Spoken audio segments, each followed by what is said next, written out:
সাল্লি আলা রাসূলিল কারীম।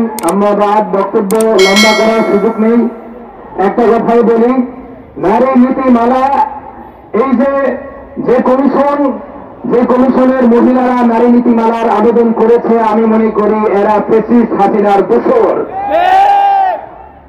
নারী সংস্কার কমিশনের আবেদন তো দূরের কথা, এই কমিশনকেই বাতিল করতে হবে। ফ্যাসিস্ট হাসিনার কোন কার্যক্রম বাংলাদেশে চলবে না।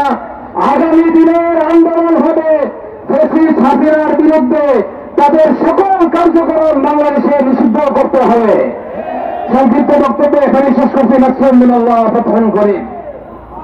সম্মানিত উপস্থিতি, এখন বক্তব্য রাখবেন হেফাজত নেতা মাওলানা গাজী ইয়াকুব উসমানী।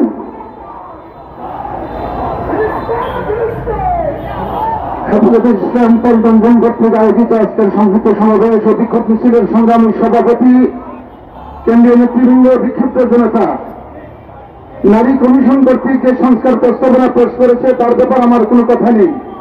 আমি জানতে চাই এই অন্তর্বর্তী সরকারের কাছে জুলাই বিপ্লবের উপরে এইরকম দৃষ্টতা দেখানোর সাহস তারা কোথেকে পেল।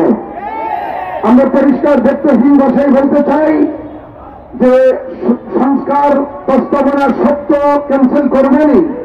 সেই সমস্ত বেশ্যা নারীরা এই কমিশনের কাছে সংস্কার প্রস্তাব পেশ করেছে, তাদেরকে বাংলাদেশ থেকে বহিষ্কার করতে হবে। এই দাবি নিয়ে আমরা এখন বাইতুল মোকাররমে আছি, কালকে শহরে দূরে যাব, প্রয়োজন আমরা গণভবন পর্যন্ত যেতে প্রস্তুত আছি।